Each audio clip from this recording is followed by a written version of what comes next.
আন্দোলন করেছিল এবং বুকের তাজা রক্ত ফেলে দিয়েছিল।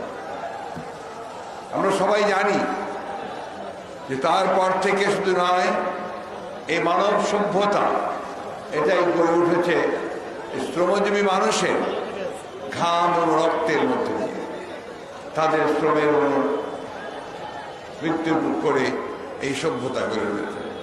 তাই আজকের দিনে আমি আমাদের দলের পক্ষ থেকে, আমার পক্ষ থেকে শ্রমজীবী মানুষদের প্রতি আমাদের অগাধ শ্রদ্ধা, ভালোবাসা এবং অভিনন্দন জানাচ্ছি। প্রিয় ভাই ও বোনেরা, আমরা এমন এক সময়ে এবার এই মে দিবস পালন করছি যখন সারা দেশ, বিশেষ করে বাংলাদেশের গণতন্ত্রকামী মানুষ, তারা আজকে তাদের ন্যূনতম অধিকার থেকে বঞ্চিত হয়েছে। আমরা এমন এক সময় পালন করছি যখন গোটা দেশটা, এটা মনে হয় যেন একটা দৈত্য দানবের কবরে পড়ে তার সমস্ত কিছু তছনছ হয়ে যাচ্ছে। এমন একটা সময়ে আজকে আমরা এই সমাবেশ অনুষ্ঠিত করছি, যার কিছুক্ষণ পরেই আমাদের সকলের চোখের মণি, আমাদের গণতন্ত্রের আপসীর নেতৃত্ব খেলা জিয়া, তিনি আবার তার চিকিৎসার জন্য এবারকে হাসপাতালে যাবেন। বন্ধুগণ, আমরা অনেক সময় এই মে দিবস পালন করছি যখন আমাদের অগণিত নেতাকর্মী শুধুমাত্র গণতন্ত্রের অধিকার ফিরিয়ে আনার জন্য, ভোটের অধিকার ফিরিয়ে আনার জন্য আন্দোলন করতে গিয়ে, সংগ্রাম করতে গিয়ে তারা এখনও কারারুদ্ধ হয়ে আছে। আমাদের অগণিত নেতাকর্মী তারা সাজা প্রাপ্ত হয়েছেন, তাদেরকে বিভিন্ন মেয়াদের কারাদণ্ড দেওয়া হয়েছে। আমাদের দুঃখ হয়, কষ্ট হয় যখন আমরা দেখি যে আওয়ামী লীগের সভানেত্রী তিনি তার বক্তব্যের মধ্য দিয়ে বলেন যে কি এমন ঘটল যে বাংলাদেশে অতি বাম অতি ডান একসাথে তারা আজকে আমাকে উৎখাত করতে চায়।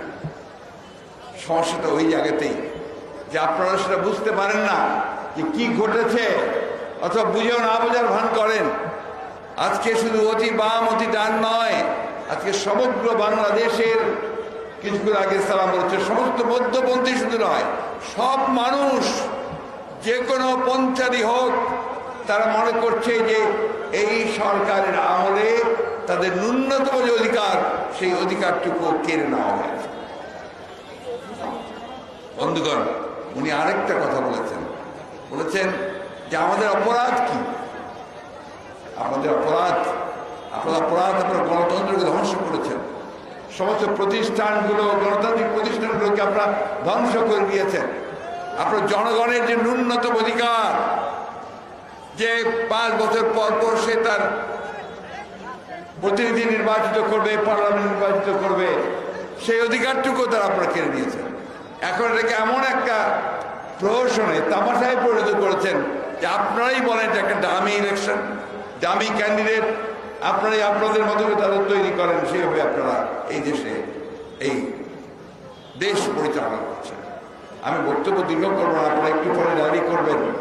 আমি শুধু আপনাদেরকে এটুকু বলতে চাই ভাই, যে অনেক ত্যাগ আমরা স্বীকার করেছি, আমাদের অনেক ভাই গুম হয়ে গেছে, খুন হয়েছে, মিথ্যা মামলায় জর্জরিত হয়েছে।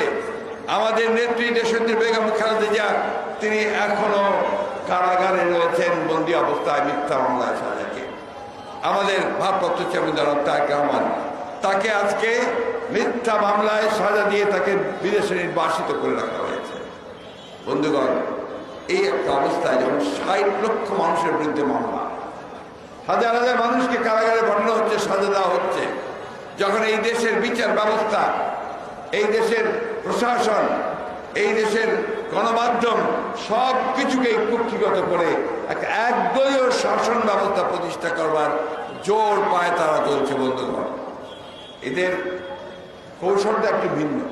তারা সে আগেকার মতো পার্লামেন্টে বিল পাস করে বাকশাল করতে চায় না। তারা গণতন্ত্রের একটা লেবাস রেখে দিয়ে, ছদ্মবেশ রেখে দিয়ে, তারা গণতন্ত্রের সমস্ত প্রতিষ্ঠানগুলোকে ধ্বংস করে দিয়ে জনগণকে দমন করে তারা একদলীয় শাসন ব্যবস্থাই প্রতিষ্ঠা করে দেবে।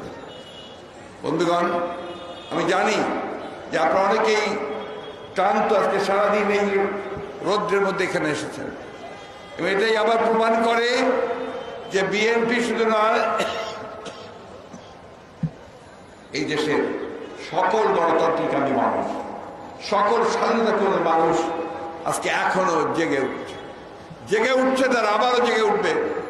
বন্ধুগণ, আমি আগে অনেকবারও বলেছি যে বিএনপি হচ্ছে সেই ফিনিক্স পাখির মতো, যে সমস্ত ধ্বংসাবশেষ থেকে আবার জেগে উঠে এবং জেগে উঠে সেটা পাকা ছড়িয়ে আবার সেই আন্দোলন, বিপ্লব এবং স্বাধীনতার কথা, গণতন্ত্রের কথা বলতে। একটা কথা আমাদের সবসময় মনে রাখতে হবে যে আমরা কখনোই অতীতেও পরাজিত হইনি, আমরা পরাজিত হব না। আমরা আমাদের যে লক্ষ্য, বাংলাদেশে আমরা গণতন্ত্র প্রতিষ্ঠা করব, ভোটের অধিকার ফিরিয়ে আনবো। অনেকে বলে যে বিএনপির সংগ্রাম, এটা বিএনপির সংগ্রাম নয়, এটা এই দেশের মানুষের অস্তিত্বের সংগ্রাম। তার যে অধিকার, সেই অধিকারকে ফিরিয়ে আনার সংগ্রাম। সেই অধিকার ফিরিয়ে আনার জন্য বন্ধুগণ আমরা অনেক ত্যাগ স্বীকার করেছি, আমাদেরকে আরও ত্যাগ স্বীকার করার জন্য প্রস্তুত থাকতে হবে। তাই আজকে এই মে দিবসে আমরা আহ্বান জানাতে চাই বাংলাদেশের সকল মানুষের কাছে, সকল রাজনৈতিক দল, প্রতিষ্ঠান, সমস্ত সংগঠনগুলোর কাছে। আজকে আপনাদের, বিশেষ করে শ্রমিক শ্রেণীর মানুষের সবচেয়ে বেশি নির্যাতিত আপনারা। দ্রব্যমূল্য আপনাদের সকলেরই নিয়ন্ত্রণের বাইরে চলে গেছে। আপনাদের সন্তানেরা ভালো স্কুল পায় না, তারা ভালো খেতে পায় না, তারা একটা মাথার উপরে ছাদ পায় না। বন্ধুগণ, আজকেও সব পত্র পত্রিকায় আছে যে এখনো শ্রমিকেরা তাদের ন্যায্য মজুরি পাচ্ছে না। এখনো এই কাঠফাটার উদ্যোগে তারা কাজ করছে, কিন্তু প্রপার তাদের মজুরি পাচ্ছে না। তাই বন্ধুগণ, আজকে আসুন, আজকে দেখুন আবার তারা জ্বালানির মূল্য বৃদ্ধি করেছে। এই মূল্য বৃদ্ধি করে কার লাভ হয়? লাভ হয় তাদের, যা এখান থেকে মুনাফা নিবে। আজকে সমগ্র বাংলাদেশে তারা একটা লুটপাটের রাজত্ব প্রতিষ্ঠা করেছে। ব্যাংকগুলোকে গিলে ফেলেছে তারা, আজকে সমস্ত আর্থিক প্রতিষ্ঠানগুলোকে গিলে ফেলছে, তার ব্যবসা বাণিজ্য কবজা করেছে। এবং এখন গ্রামের মধ্যে, বিশেষ করে গ্রামের মধ্যে তার বিরোধী মত পথ যারাই আছে তাদের যে ব্যবসা বাণিজ্য, সম্পদ, সব কিছু তারা নাশ করে নিচ্ছে। তাই বন্ধুগণ, এখন আর আমাদের চুপ করে বসে থাকলে চলবে না, আমাদেরকে জেগে উঠতে হবে। আমাদের সকলকেই আজকে ঐক্যবদ্ধ হয়ে আমি আহ্বান জানাচ্ছি, আজকে সকল রাজনৈতিক দল, মত পথ, সংগঠন, ব্যক্তি, বিশেষ করে শ্রমিক সংগঠনগুলোকে, আপনারা সবাই ঐক্যবদ্ধ হন, আপনাদের অধিকারকে আপনারা ফিরিয়ে আনার জন্য আন্দোলন সংগ্রামে ঝাঁপিয়ে পড়েন। এবং আন্দোলন সংগ্রামের মধ্যে দিয়েই আমরা আমাদের যে কৃত লক্ষ্য, জনগণের যে ভোটের অধিকার, সেই অধিকারকে আমরা ফিরিয়ে আনবো, শ্রমিকদের অধিকারকে ফিরিয়ে আনবো, কৃষকের অধিকারকে ফিরিয়ে আনবো। এই হোক আজকে এই মে দিবসের আমাদের অঙ্গীকার। এতে আপনাদের সকলকে রেখে, বক্তব্য রেখে, শুভেচ্ছা জানিয়ে বক্তব্য শেষ করছি। আসসালামু আলাইকুম, খুদা হাফেজ, বাংলাদেশ জিন্দাবাদ।